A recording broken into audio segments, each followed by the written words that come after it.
Pío Obispo, siervo de los siervos de Dios, con la aprobación del Sagrado Concilio, para perpetua memoria. El eterno pastor y guardián de nuestras almas, en orden a realizar permanentemente la obra salvadora de la redención, decretó edificar la Santa Iglesia, en la que todos los fieles, como en la casa del Dios viviente, estén unidos por el vínculo de una misma fe y caridad.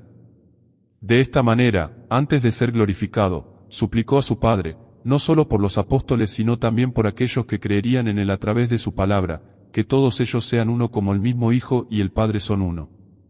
Así entonces, como mandó a los apóstoles, que había elegido del mundo, tal como él mismo había sido enviado por el Padre, de la misma manera quiso que en su iglesia hubieran pastores y maestros hasta la consumación de los siglos. Así, para que el oficio episcopal fuese uno y sin división y para que, por la unión del clero, toda la multitud de creyentes se mantuviese en la unidad de la fe y de la comunión, colocó al bienaventurado Pedro sobre los demás apóstoles e instituyó en él el fundamento visible y el principio perpetuo de ambas unidades, sobre cuya fortaleza se construyera un templo eterno, y la altura de la iglesia, que habría de alcanzar el cielo, se levantara sobre la firmeza de esta fe.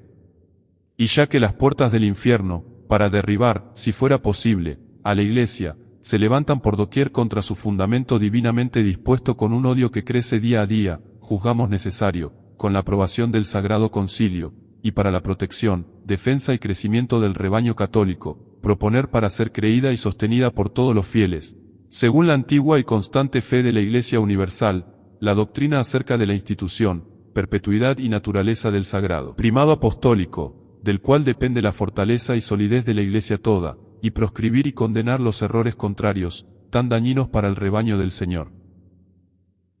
Capítulo 1. Acerca de la institución del primado apostólico en el bienaventurado Pedro. Así pues, enseñamos y declaramos que, de acuerdo al testimonio del Evangelio, un primado de jurisdicción sobre toda la Iglesia de Dios fue inmediata y directamente prometido al bienaventurado apóstol Pedro, y conferido a él por Cristo el Señor. Fue solo a Simón, a quien ya le había dicho, tú te llamarás Cefas, que el Señor, después de su confesión, tú eres el Cristo, el Hijo de Dios vivo, dijo estas solemnes palabras, bendito eres tú, Simón Bar-Jonás. Porque ni la carne ni la sangre te ha revelado esto, sino mi Padre que está en los cielos. Y yo te digo, tú eres Pedro, y sobre esta piedra edificaré mi iglesia, y las puertas del infierno no prevalecerán contra ella. Te daré las llaves del reino de los cielos, y todo lo que ates en la tierra será atado en el cielo, y todo lo que desates en la tierra será desatado en el cielo. Y fue solo a Simón Pedro que Jesús, después de su resurrección, le confió la jurisdicción de pastor supremo y gobernante de todo su redil, diciendo, apacienta mis corderos, apacienta mis ovejas.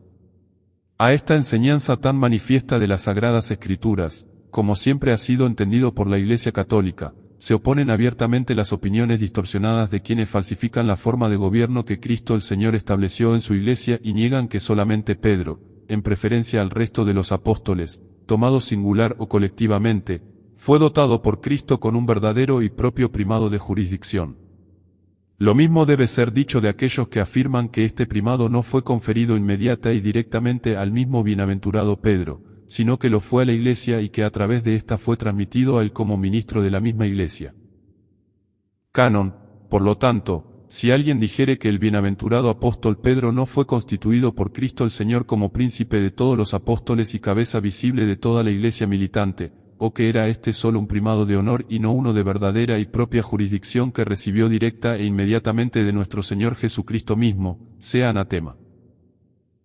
Capítulo 2. Sobre la perpetuidad del primado del bienaventurado Pedro en los romanos pontífices.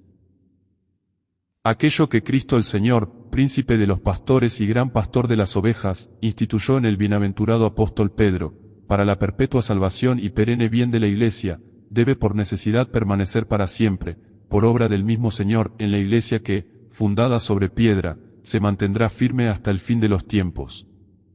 Para nadie puede estar en duda, y ciertamente ha sido conocido en todos los siglos, que el santo y muy bienaventurado Pedro, príncipe y cabeza de los apóstoles, columna de la fe y fundamento de la Iglesia Católica, recibió las llaves del reino de nuestro Señor Jesucristo, Salvador y Redentor del género humano, y que hasta este día y para siempre él vive, preside y juzga en sus sucesores los obispos de la Santa Sede Romana, fundada por él mismo y consagrada con su sangre. Por lo tanto, todo el que sucede a Pedro en esta cátedra obtiene, por la institución del mismo Cristo, el primado de Pedro sobre toda la Iglesia. De esta manera permanece firme la disposición de la verdad, el bienaventurado Pedro persevera en la fortaleza de piedra que le fue concedida y no abandona el timón de la Iglesia que una vez recibió. Por esta razón siempre ha sido necesario para toda Iglesia, es decir para los fieles de todo el mundo, estar de acuerdo con la Iglesia romana debido a su más poderosa principalidad, para que en aquella sede, de la cual fluyen a todos los derechos de la venerable comunión, estén unidas, como los miembros a la cabeza, en la trabazón de un mismo cuerpo. Por lo tanto, si alguno dijere que no es por institución del mismo Cristo el Señor, es decir por derecho divino, que el bienaventurado Pedro tenga perpetuos sucesores en su primado sobre toda la Iglesia, o que el romano pontífice no es el sucesor del bienaventurado Pedro en este mismo primado, sea anatema. Capítulo 3. Sobre la naturaleza y carácter del primado del romano pontífice. Y así, apoyados por el claro testimonio de la Sagrada Escritura, y adhiriéndonos a los manifiestos y explícitos decretos tanto de nuestros predecesores los romanos pontífices como de los concilios generales, nosotros promulgamos nuevamente la definición del Concilio Ecuménico de Florencia, que debe ser creída por todos los fieles de Cristo, a saber, que la Santa Sede Apostólica y el romano pontífice mantienen un primado sobre todo el orbe, y que el mismo romano pontífice es sucesor del bienaventurado Pedro, príncipe de los apóstoles, y que es verdadero vicario de Cristo, cabeza de toda la Iglesia, y padre y maestro de todos los cristianos, y que a él, en el bienaventurado Pedro, le ha sido dada, por nuestro Señor Jesucristo, plena potestad para apacentar, regir y gobernar la Iglesia universal, tal como está contenido en las actas de los concilios ecuménicos y en los sagrados cánones. Por ello enseñamos y declaramos que la Iglesia romana, por disposición del Señor, posee el principado de potestad ordinaria sobre todas las otras, y que esta potestad de jurisdicción del romano pontífice, que es verdaderamente episcopal, es inmediata.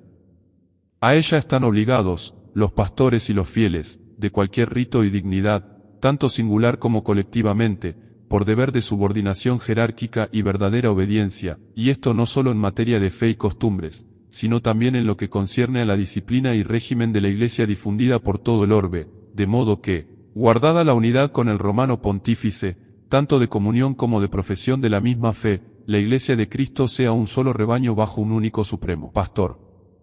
Esta es la doctrina de la verdad católica, de la cual nadie puede apartarse de ella sin menoscabo de su fe y su salvación.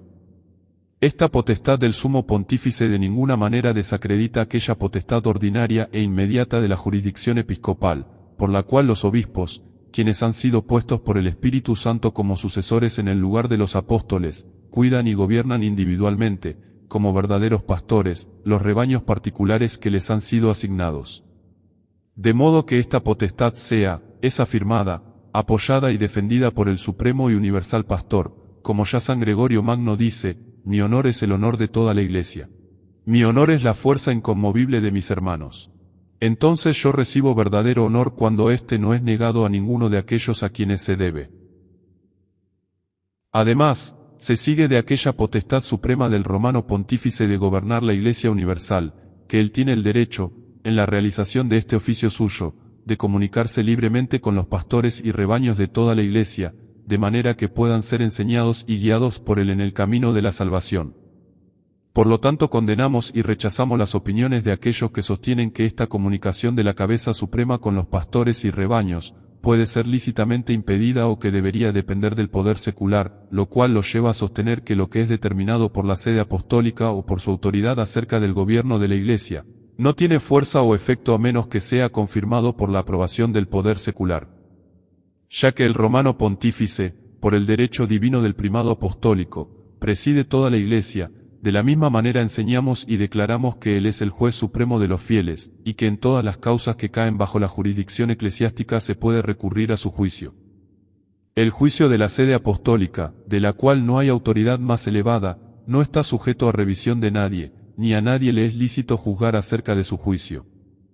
Y por lo tanto se desvían del camino genuino a la verdad quienes mantienen que es lícito apelar sobre los juicios de los romanos pontífices a un concilio ecuménico, como si éste fuese una autoridad superior al romano pontífice. Canon. Así, pues, si alguno dijere que el romano pontífice tiene tan solo un oficio de supervisión o dirección, y no la plena y suprema potestad de jurisdicción sobre toda la Iglesia, y esto no solo en materia de fe y costumbres, sino también en lo concerniente a la disciplina y gobierno de la Iglesia dispersa por todo el mundo, o que tiene solo las principales partes, pero no toda la plenitud de esta suprema potestad, o que esta potestad suya no es ordinaria e inmediata tanto sobre todas y cada una de las iglesias como sobre todos y cada uno de los pastores y fieles, sea anatema. Capítulo 4. Sobre el magisterio infalible del romano pontífice.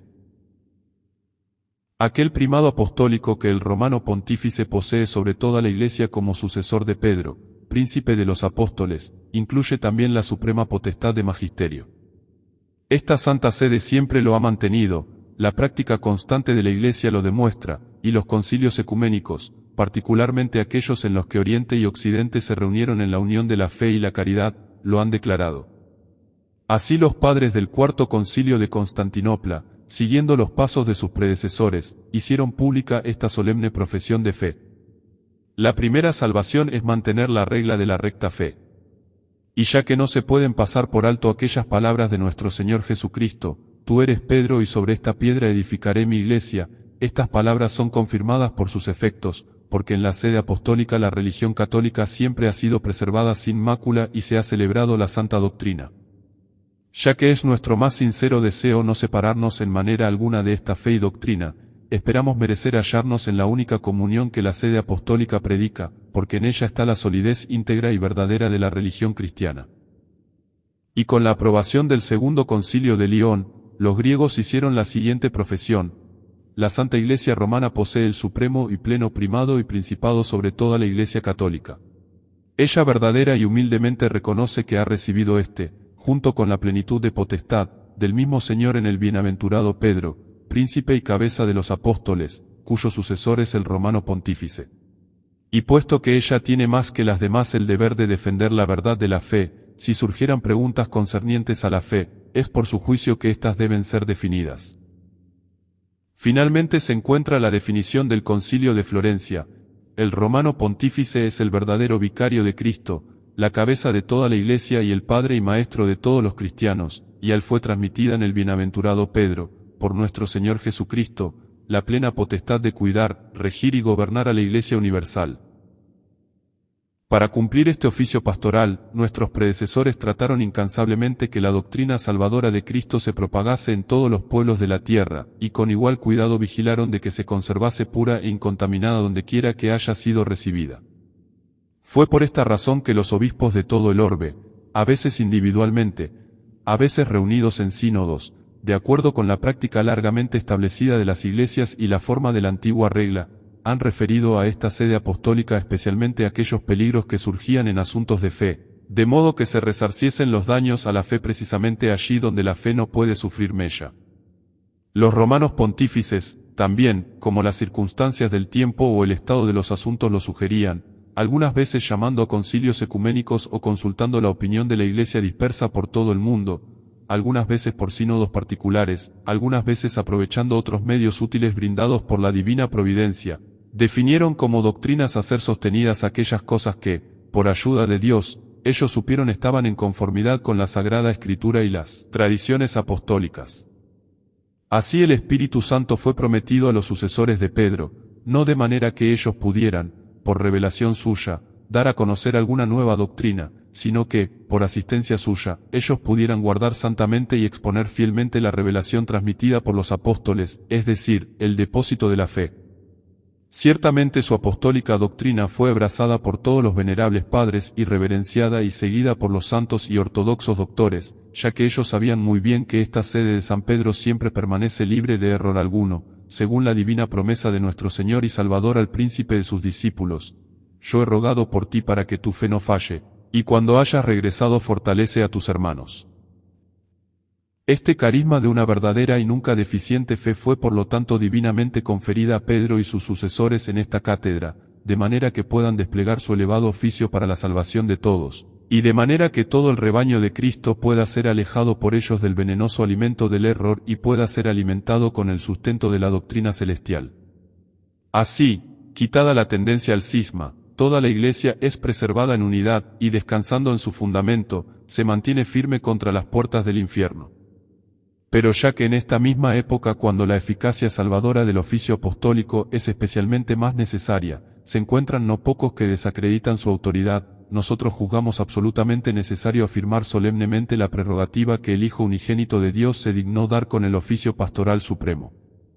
Por esto, adhiriéndonos fielmente a la tradición recibida de los inicios de la fe cristiana, para gloria de Dios nuestro Salvador, exaltación de la religión católica y salvación del pueblo cristiano, con la aprobación del Sagrado Concilio, enseñamos y definimos como dogma divinamente revelado que, el romano pontífice, cuando habla ex cátedra, esto es, cuando en el ejercicio de su oficio de pastor y maestro de todos los cristianos, en virtud de su suprema autoridad apostólica, define una doctrina de fe o costumbres como que debe ser sostenida por toda la Iglesia, posee, por la asistencia divina que le fue prometida en el bienaventurado Pedro, aquella infalibilidad de la que el divino Redentor quiso que gozara su Iglesia en la definición de la doctrina de fe y costumbres.